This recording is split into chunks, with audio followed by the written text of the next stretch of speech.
Hi everybody and welcome to the podcast In Good Company. Guess what? Today we have the one and only Daniel Ek, who founded Spotify and who is still the CEO 17 years later. Today we've talked about the nature of the music industry, what drives the guy, what does he think about his mother, what does he think about wealth. Lots of interesting topics. Tune in. Great to see you all, and Wow. Daniel, a warm welcome. Thank you. Fireworks. That's Absolutely. what a way to start a conversation. What was that song? Well, that was a very popular Spotify song with 2,132,459,000 streams. Wow. No, I actually don't know the number of streams, but it'd be much cooler if I actually Well, I'll tell you, would be able to do that. 3.9 billion streams. All right. Unbelievable. Tells you something about your company. See, a lot more than I knew. No, we are at the time of the year when Spotify gives you kind of the Wrap 23. What's on your Wrap? Embarrassingly enough, what usually makes it on my Wrapped is my kids' music taste. They steal my account still. And it's changed a lot. It was a lot of Dora the Explorer a while ago. And now my youngest is into Nicki Minaj. So a lot of kind of gangster rap.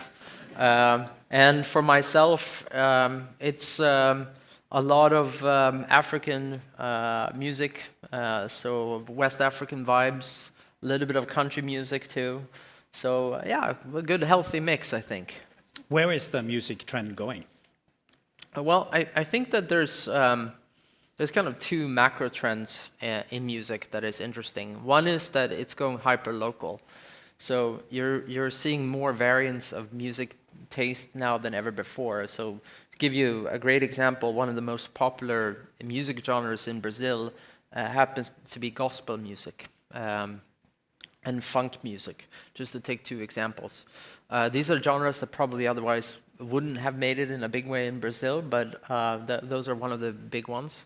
And the other one is that almost everything is going global. So if you looked at the past 5 years, one of the biggest things was how reggaeton and Latin music became a global phenomenon, with Bad Bunny and many of the biggest artists these days are now Latin music, where before that was, with a few exceptions, Julio Iglesias or Enrique Iglesias and Shakira was kind of seen as an anomaly. And now some of the biggest artists in the world are Latin artists.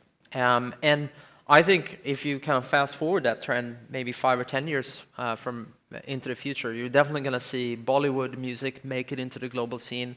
And I think you're going to see a lot of African music make it and become global phenomenons. And it's such a vibrant music scene, especially now in Africa. It's super cool to see what's happening there. But the cool thing is you're also going to see new genres form up. I don't know what will be popular here in Norway, but maybe there will be a country music artist that will make it big here in Norway, or another folk music that has the resurgence too. There are many of those kind of micro trends as well that works on the same time. Now, if I give you a playlist, how long time do you give a song before you move on? How many seconds? Personally, I try to give it, if you recommended it to me, I would give it maybe at least 20 seconds or something like that. Thank you. But the average song I think we have now is about 3 or 4 seconds. So, oh, wow. So what's changed, of course, is that this kind of barrier, when it's so easy for people to consume content, is music has gone from having very long intros to almost immediately needing to hook you. Is that good? Is it bad for culture? Big question, big debate. I think it's both. I think some things are great, but obviously we are in this kind of fast consumption period. But then things like you and I having deep conversations, or podcasts that are 2 hours long or 3 hours long about microbiomes and all that stuff. Even Well, we're for not going to have that. Well, you and I probably not, but someone on Spotify will be having that conversation. And what's so cool about it is that that also works, right? Yeah. So you have this kind of enormous long-form trend and this kind of world where we're all living in short-form videos, 15 seconds, 200 characters on X, Twitter. Those two worlds coexists at the moment in both. Well, we are going to be a bit short form here.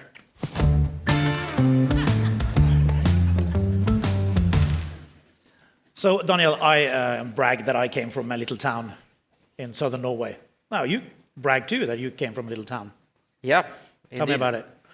Well, I grew up in a suburb to Stockholm called Rågsved.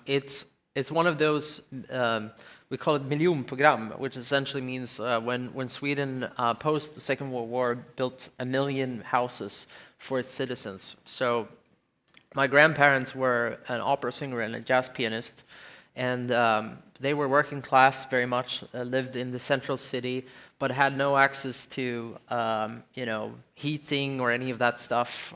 So it was kind of an old building in the central city. So what happened in the early 50s is these new entire neighborhoods were built in the suburbs of Stockholm, and there was a huge expansion of the city.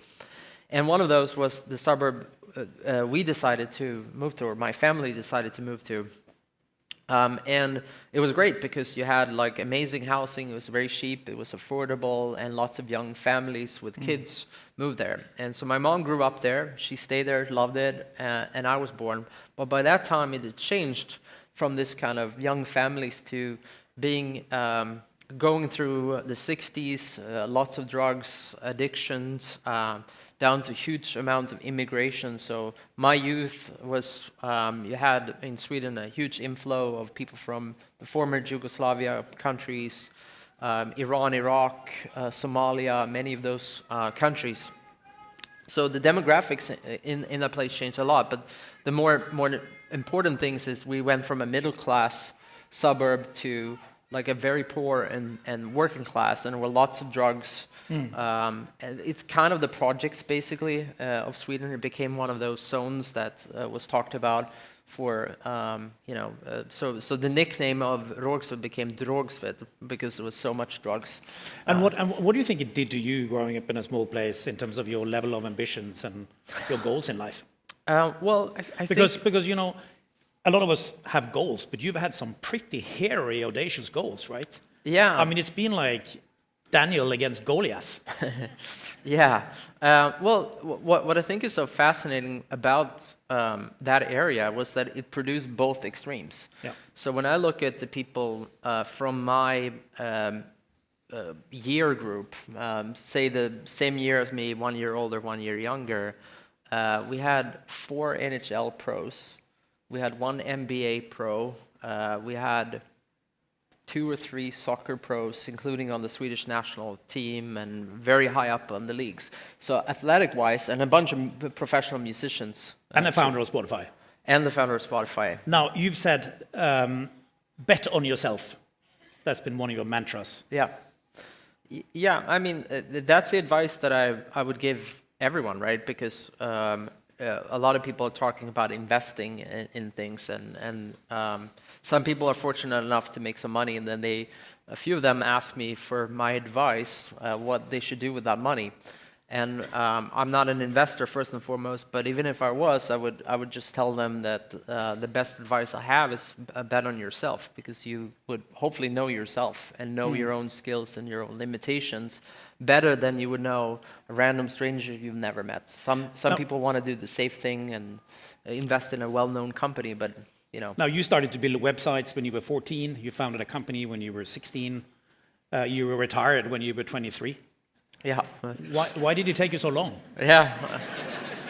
Well, I had a few ups and downs, by the way, in between. In the dot-com bubble, I lost it all and had to move back in with my parents and eat noodles for a while. And so it was a tough few years. And then through a series of luck, I essentially ended up selling stakes in companies. I got paid equity while I did that, and I didn't know what equity was, but it was shares in companies. I thought it meant that people would pay me back if they can afford it. So that shows you my level of financial sophistication.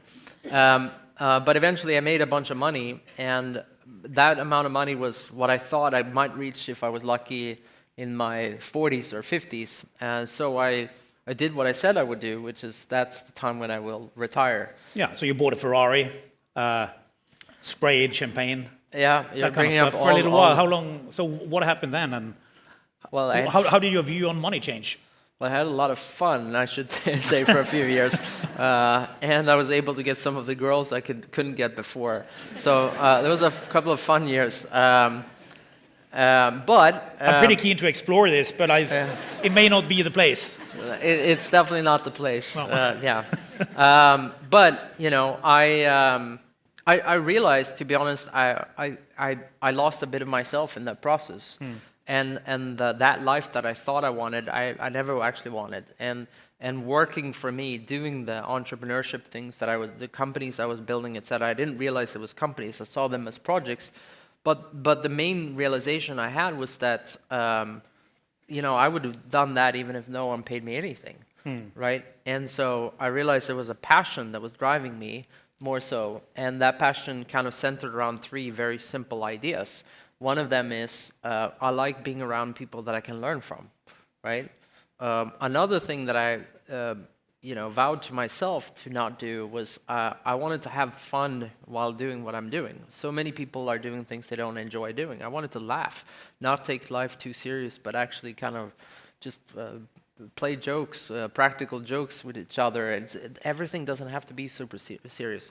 And then the third thing is I wanted to do something that I could have a small chance, even if it's just a microscopic way of having a positive impact in the world. So taking all those things, why did that end up in being a music project? Well, you know, I had a co-founder who was in a very similar situation. He exited a company called Tradedoubler, and it became a very big, by Swedish standards, success. And he made a lot of money, way more than I had.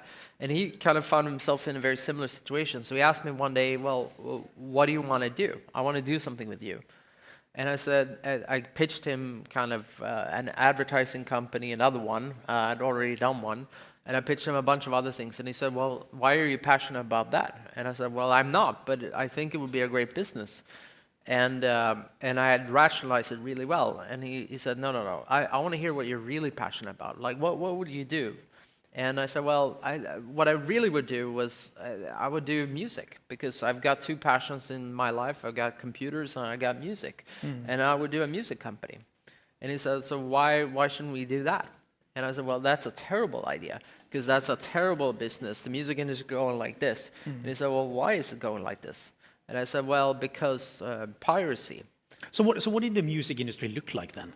So Yeah. I come into your home. Yep. I mean, you know, these are young people. They are hardly seen, you know, CD or LP or whatever. Yep. I mean, Well, back then there was two companies that was quite big. There was a company called Napster. Anyone here heard of Napster? Okay, a few of you nodding. There was another one called Kazaa.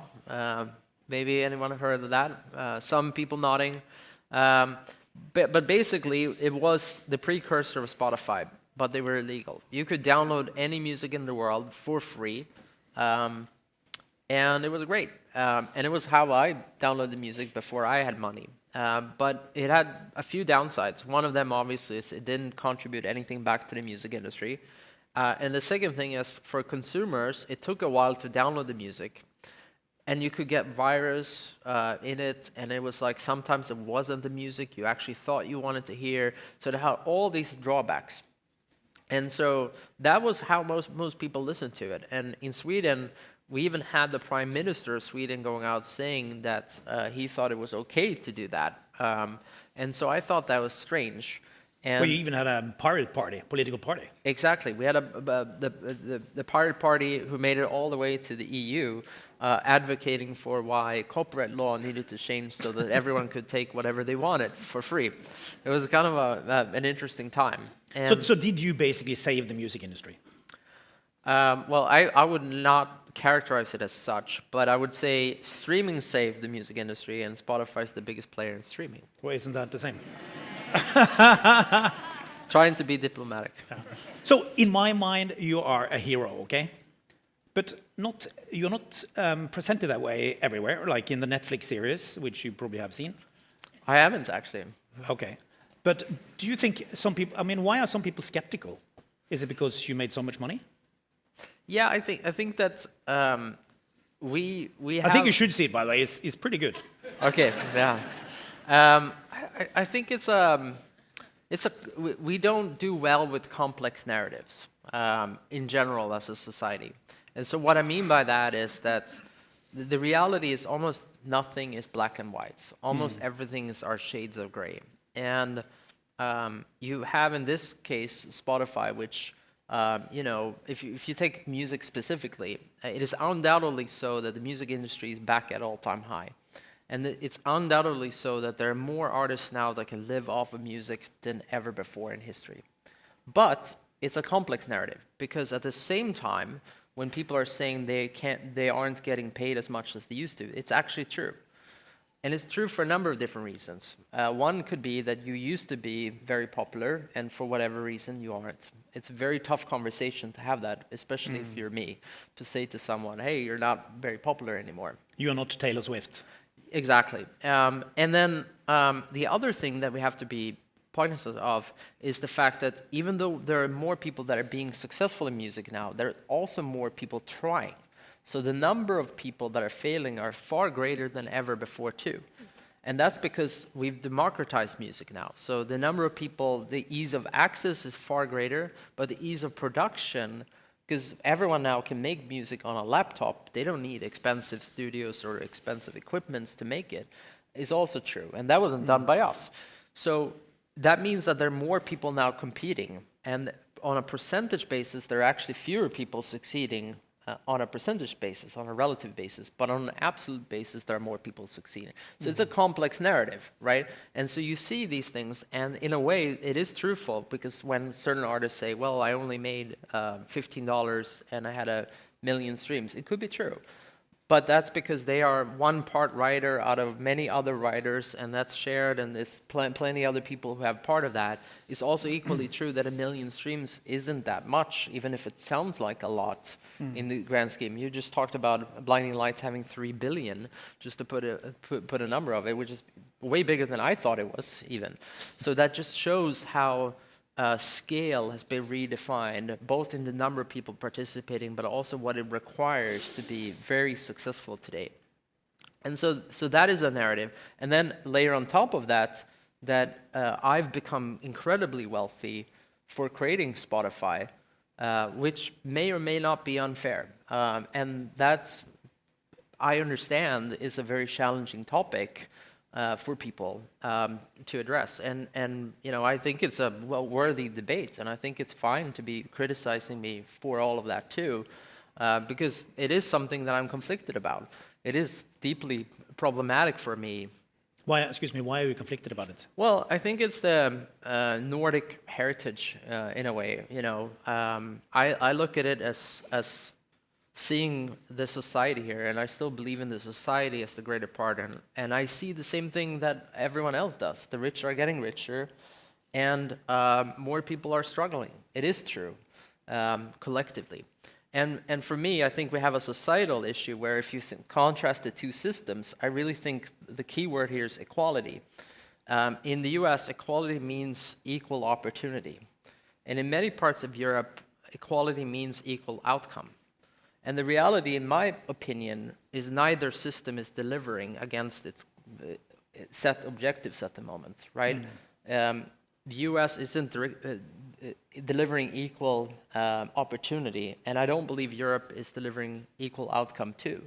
So the natural criticism of that then ends up becoming criticizing those that have the extreme tail end events, which I think we as a society should debate. Absolutely. And it is kind of crazy, by the way, to be a billionaire by the age of 30. It wouldn't have happened 50 years ago.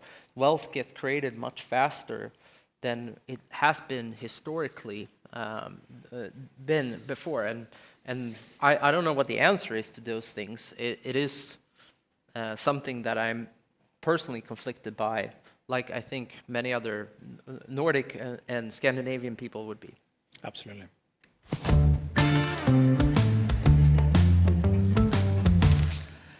But I mean, the whole thing started with you starting Spotify. And a lot of people here would love to start a company.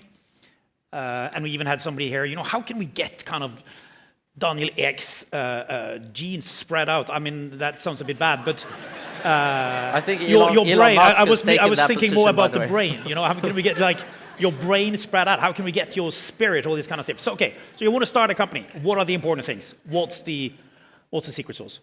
Well, I should, by the way, say I want your button there too. To have in meetings.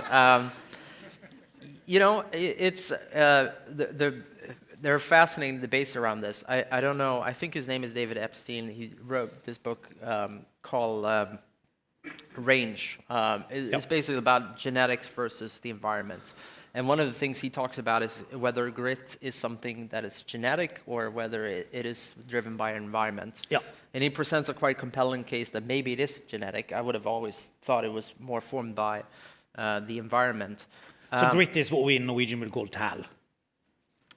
Yeah, so I don't know, but even if that's the case, I like to believe that environment will shape us to quite a large extent, and so my view is I do believe that when you think about it, I think that there's raw ingredients you need in order to build companies. You need frameworks to enable you. So, you know, hurdles and administration and complexity, all of these things will limit the number of companies that get created.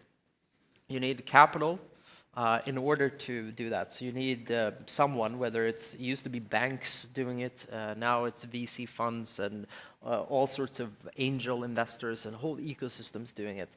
And then, of course, you need talent. You need lots and lots of people with varying degrees of skills. How do you attract the talent?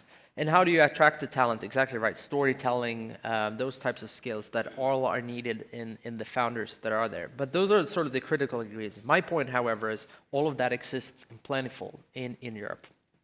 And even storytellers, there are lots of more ways to become a great storytellers and learn through YouTube and podcasting and all of these different ways now that just didn't used to. Knowledge is plentiful on the internet. There's plenty of ways to do that.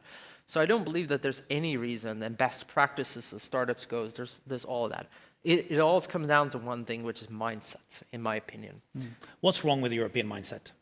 I think there's plenty of things. We don't have enough people like us, people we can surround ourselves that have been there, done that, that can help us navigate these paths. And on the mindset path, my view is, I also believe that we don't think it applies to us because we haven't seen enough other people succeed and do it.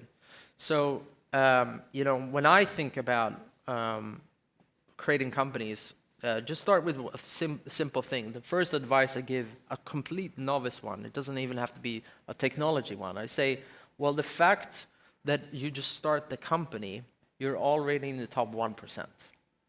Because 99%, the truth is, we'll talk about a business idea, and the amount of time people come up to me and said, well, I had the same idea that you did.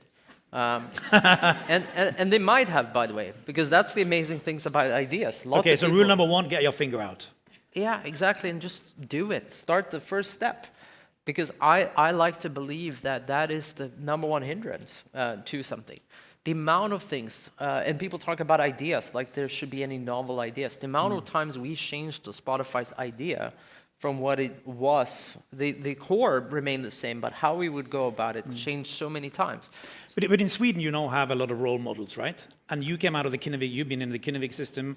You have you have a lot of successful startups. Now, how is that creating more startups? Well, what does that look like?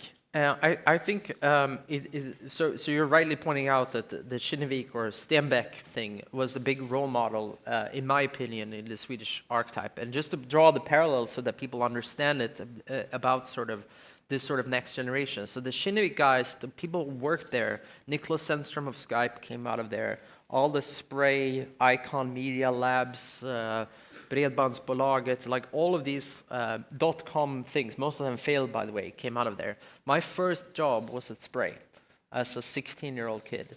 I slept in bunk beds and I was coding all night, drinking Jolt Cola. I thought it was like the best thing. I was like, holy shit, this is like what I want to do the rest of my life. Obviously, that company crashed and burned because we had no idea how to do business. But that was the dream, right? And that was what got my inspiration. And then a few companies later, I joined a company called Stardoll. it was all ex-Spray people. And when we started Spotify, hired those people who were ex-Spray and ex-Stardoll people to come join Spotify. And so the reason why I tell you that arc is because success begets success, and even attempts and experience begets more experience. Do you think so? In this country, we export oil and fish. Yep. You export music. Yep. You got quite a lot of pretty good ones. Do you think that was important in your startup? Yeah, that was the other part too. It had a healthy music ecosystem to begin with. That was amazing, and that stems all the way back from ABBA. All the great producers, everyone else came from there, and that created more songwriting talent and so on. And perhaps that's what got me into music to begin with too. And a funny side note as well is when you look at all the music streaming services today, Apple Music is actually byproducts of Beats Music, which was originally a Swedish-Norwegian company. So Apple Music has some Norwegian roots. Tidal, that's now owned by Block, that was formerly known as Square, to make things even more complicated, was Aspiro, a Norwegian publicly traded company too. So all of the world's global music streaming companies were basically Norway and Swedish. Wow. A lot of people don't know that. And so Norway actually has probably hundreds of millions of music consumers too, that was originally built by Norwegian engineers. Wow. And now half the Norwegian population is actually on Spotify, so well done you. Now, one thing. Now, I have a truly fantastic assistant who helps me with everything. Now, you said at some stage, you talked about the power of befriending the assistants. They hold the key to the kingdom. What is that about? Well, this is a question which my assistant insisted I ask. Yes, of course, of course. Yeah, I mean, I often hear the phrase where you should go directly to the CEO, right? And I'm sure you get that too. A lot of people think that you're magically going to be able to enact some kind of decision. And it is actually true that there are certain types of organization where the CEO would probably always make the decision. A great example would be Tesla. Like, you have to go to Elon Musk if you want anything to really happen of significance. But then I think it's more the Scandinavian leadership model where you delegate decision-making, you allow your leaders to make it. So in many ways, I'm probably the least powerful person in Spotify, and I probably make the fewest amounts of decisions in Spotify. And my point with that is just to say that it's not always the sort of the one with the highest title or whatever that you should go to. It is trying to find the right person. And quite often, even in order to get the right person, you need to influence a bunch of other people. And many people forget the people who are actually doing most of the work. And I find like one of those groups to be assistants. So almost all powerful people have assistants of some kind, and they are actually the ones who decide who this person is meeting or not meeting, and can really help and shape whatever happens in that person's day. So it's just one of these stories where no one talks about it, but that's how it works, and it's kind of just a powerful trip, I would say, is to realize that there's so many people that make a great company work, and assistants in particular are hugely important, powerful people, but they rarely get that recognition. And they, in my case, made all the difference why I was, as a 23-year-old kid in Sweden, was able to get in and have these meetings. I remember one time I had a CEO for one of the big record companies, and I had a standing meeting with him every Friday where he said no to me. That was like literally all we did. And about the third or fourth time we had this meeting, and he's like, how the fuck are you meeting with me every Friday? Like, how do you get on my calendar? And what ended up happening was I had coffee with me every Friday, and I happened to know that there was a particular chocolate bar brand that this assistant liked. So I brought her that, and I said, let's, and when I came out, I said, he wants to meet next week too, every Friday. And she's like, sure, and penned it in right in there, right there.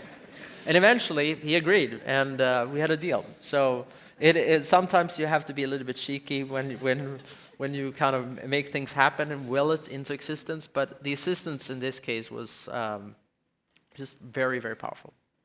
Well, here's cheeky.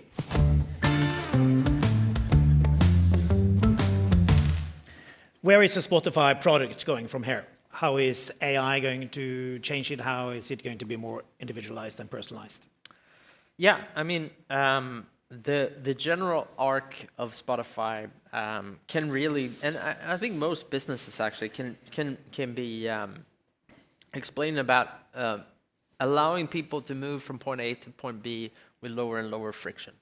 And what I say that is like anything. Imagine making it easier for people in stores to find what they want. That is probably a huge business.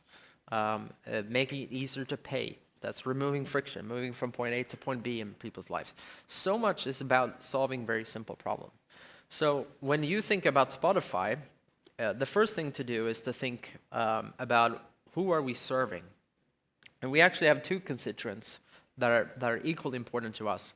One is our consumer, and the second one is our creators, the people who have this really just amazing talent, God-given talent in storytelling or music or authors, all of those different ones that we serve. So the easiest way to figure out what Spotify is going to do is to solve the problems for those constituents. And the best problems are the ones that are true for both of them at the same time. So if there's a huge consumer need that also happens to be a big creator need, it is obviously going to make it very, very high up on the Spotify list on the roadmap. So all you need to know, if you want to know what Spotify is going to do, is look for things that you know will be huge problems for consumers and huge problems for creators, and we will prioritize that. There will be instances where we prioritize things that are only good for consumers and neutral to creators, but that would make it lower down on the priority list, and vice versa, of course. So how am I going to experience Spotify differently in 2 years' time? Well, I think you're going to be able to find even more great content and much more easier. The best way I would tell you that would be the number one problem consumers have is still, how do I find what I want to listen to? And the number one problem creators But do I know what I want to listen to? I don't know all kinds of music. You probably don't know, and No. that's true. But that's our job to help you do that, right? And then equally from a creator side, the number one problem is help me find more audience. I want to be able to reach my audience in better ways. And it actually happens to be sort of two sides of the same coin. And so I think what you're going to do, if the best way to talk about what Spotify is today is, the truth is, as good as we are at recommendations, if you really put your mind to it, you could create a better playlist yourself. If you really spent the time on researching and doing all that stuff. I think 5 years to 10 years from now, that will not be true. I think we will do a better job, even if you spend a whole working day trying to figure out what you wanted to listen to, we will be able to create a playlist that is so much better than any of that. So that means in plain English to be, right now Spotify is your friend that knows music really well and podcasts and all that other stuff, and it knows you okay, but it doesn't understand you what you might want at precisely this moment, or novel things that you haven't shown appreciation for before, but might be if we introduced it in the right way. And I think we're going to become that trusted friend where we're going to introduce you to things that you probably thought, no way in hell am I going to be interested in this. And you're going to be like totally hooked to it. So for instance, podcasts. Now we have 2 million different podcasts in the world. And people who listen to podcasts listen on an average of 6.5 hours per week. I mean, I've heard they even come to live podcasts these days. They do. That's incredible. What do you listen to? Oh, Apart from In Good Company, of course. Of course. I listen to so many different things. One of the big things for me is I just like reading. I always read 3 books at the same time. I read a novel to get me to relax. I read something that I think will develop me professionally that I kind of know, and I read something about something I know nothing about and have no way of knowing if I'm even interested in it. And so my podcast habits are quite similar. So I usually listen to, something that kind of just interests me. So in my case, it's sports. There's no. You tried to buy Arsenal, right? That is correct. In a weak moment of passion, I tried to do that. It's kind of an expensive hobby, you know? That is an expensive hobby, indeed. But sometimes you just got to go with your heart. Why did you want to buy Arsenal? It's been my favorite team since 1991. I, in a kind of passionate moment, felt like the club was going in the wrong way. And I said, I didn't realize it would be that picked up, by the way, but I kind of said, look, if they want to sell it, I'd be happy to take it off their hands. And then all of a sudden that became like a 2-month-long thing, and people were like, are you serious? And I had to like go through the process of actually like, okay, well, what would it even cost? How would I put together the bid and so on? And eventually I did all that work and was fully serious in doing it. But what do you personally learn from sport as a leader? I learned a lot. And the most important thing is in business, you can play, if you think about a sports analogy, you can have one team that shows up with 10,000 players on one team and the other one has 10. So it can be a little bit of an unfair competition, an unfair game at times. But in sports, in football, which is my favorite sport, you have 11 players, both sides have that, right? And you can have players, and you can have whatever theoretical system you want, but the reality is those players will show up at that time and they have different skills and weaknesses, and their skills and weaknesses will develop over time too. And so as a leader, one of the big things I truly believe is people have all these boxes and they try to fill the boxes. It's somewhat true, but you also have to play through strengths of your team. Like if you have lots of people who are quite offensive, you need to back it up by being defensive yourself. If everyone's defensive, you have to be the one that's quite offense. So when you build your team, what is important then? It's about finding different players with different skill attributes. Preferably things, in my case, since we're a founder-led company, finding skills that complement mine, right? And so in that case, it may be doing things. I happen to be, no surprise here, but maybe being a bit too optimistic at times. So I need to surround myself with people who are more level-headed than me, that see risks when I don't see any ones, that balances that. That would be one type. I also need people who are probably more realistic on deadlines than I am, because I tend to be more optimistic. So engineers that like structure rather than just design and seeing solutions. So I think it's about complementing the teams that you have. And sometimes that gets very intricate too in the specific sides. In our case too, very specific to Spotify. Much of what we do is such a legal environment.